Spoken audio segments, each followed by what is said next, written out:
All right, we're back. Another edition of The Climb, and it is our 15th episode. I gotta say, I appreciate all the support, comments, and everyone sharing, liking, subscribing to the page. It has been great to see, all the different people that have come on from all different walks of life. The common theme that everyone does go through something, and we all have our own climb that we're dealing with. And I think it was an appropriate time for me to do, a solo podcast, kind of share with everyone, kind of maybe some things that I've been going through. And like I said, the first episode, it wasn't always going to be, rainbows and sunshines for me. And I wanted, to keep it as real as possible. So getting into, the past couple weeks, couple months for me, I work a pretty stressful job. I work in sales.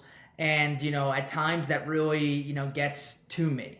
And the pressure that I put on myself in work, professionally and outside of work, sometimes is just absolutely too much and uncalled for. To the point where I'll have people inside of work or outside of work, saying like, hey, listen, like, lighten up. You don't have to put this much pressure on yourself. So, I want to like share that, this pressure that you might feel on yourself, you're not alone. You're not alone. And just because, you might have people, on Instagram or on Facebook that looks like they're doing great, there's a lot of people that are struggling right now. And once you realize that, hey, listen, like, I don't have to go through this alone. I can tap into other people when I need the strength to. And when I have that strength, I'll pull myself back up. Because where I've seen a lot of people that, that are my age, maybe younger, maybe even a little bit older, there's this immense amount of pressure to, be married, have a house, have a job, have all your retirement done already, book these vacations. And you just kind of get into this, phase where you can get really emotionally exhausted. And I think that's where a lot of time I'll see myself is I'll lose the reality of that balance in life where, okay, I'm going to be mentally tough and I'm going to get through situations and I'm going to power through and if there's a goal, I'm going to find a way to achieve it. But then there's that balance of self-compassion and where it's like, whoa, hold up, sailor. You got to calm down here. You have to love you for you. You have to accept you for you, and you have to accept the situation that you're in. And I just read an article. Let me pull it up here. That was really interesting to this topic here, and it talked about, I believe it was called the perfect moment syndrome. And I mean, I've definitely seen people that have been there. I won't name names, and maybe I've been there myself too. But this perfect moment syndrome is when people get fixated on everything being so perfect for a moment, whether that moment is, going away on vacation or going on a date or going out to eat or whatever that is. And when it's not as perfect as you imagined, it leads to distress and really, I guess, letdown.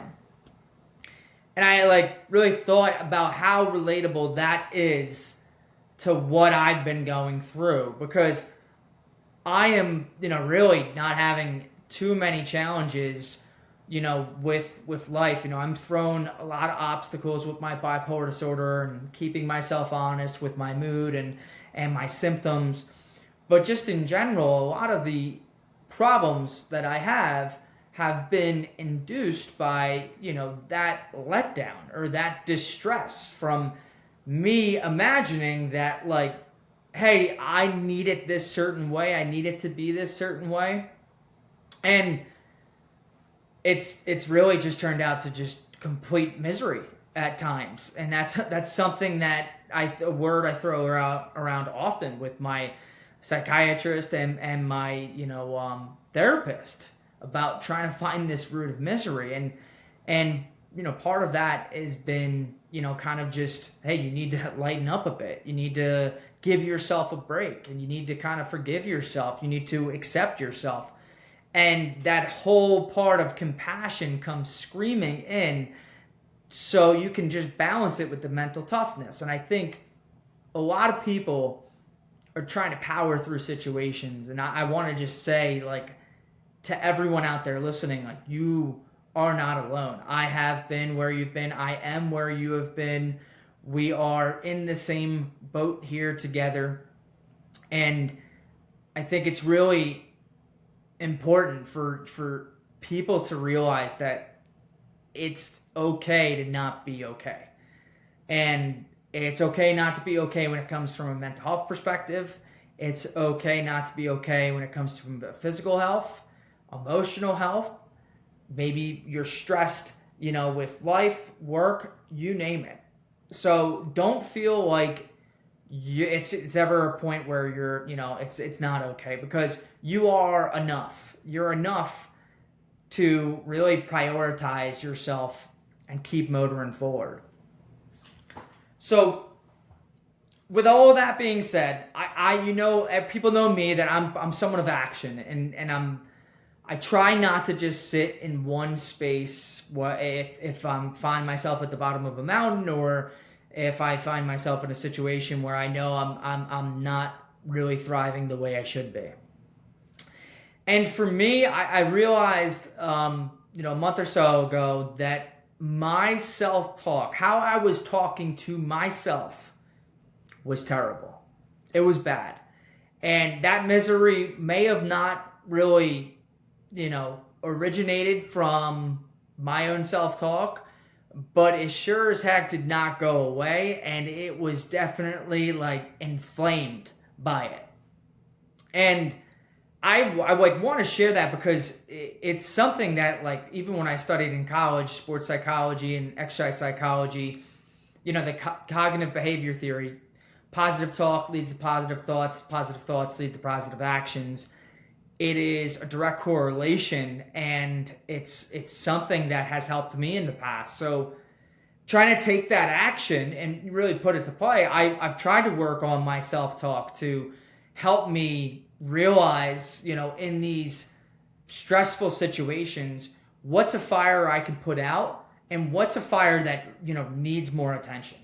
And by doing that, it certainly has elevated my mood, because I've gone through every piece of my weekly journal that I go through, and I write positive self-talk at the top. And I'm making sure that I'm no longer just reporting what's happening to me, but I'm journaling and gassing myself up, as I like to say, and have said it to others that I've shared this theory with. But I'm really trying to hype myself up, because at the end of the day, if I'm not talking positively about myself, then it just doesn't matter what anyone is saying about me. Because if I'm not my number one fan, or I'm not in my corner, if I don't believe I can get out of a stressful situation, then maybe I'm just not meant to do it. And that is kind of snowballed in the past few months. And when I really implemented the positive self-talk, I definitely saw, a change. There was immediate change from some certain situations where I got myself out of a rut just based off of how I was speaking. And in other situations that I'm in that, are stressful, I'm having a lot more clarity on it, because I realize that, all right, maybe I'm not the situation, maybe it's something else. And you can kind of think of strategies to go about, your life when you realize, all right, I'm not the reason for this struggle, but, I have the clarity to kind of take the right path and try to find what's best for me. So it's definitely not all rainbows and sunshine here in my camp. And, I just wanted to give that takeaway. I think people should really understand the power of positive self-talk. For me, it's worked immensely, but I have to remind myself every single day that I have to use it. And there's days that I forget. And it's a constant, battle of just keeping up with yourself. It's a lot easier, to be negative. That's the easy choice. It's harder to be positive. So check it out. Try out positive self-talk. If you're in a struggle, you're not alone at all. But maybe the one thing that you can do by yourself is that positive self-talk, and that'll give you a better perspective on the situation, or in general, just completely flip it on its head. All right, well, guys, that's it. I appreciate everyone's support here, and we'll be looking to have more good guests come on in the weeks to come. Thanks for everyone's support.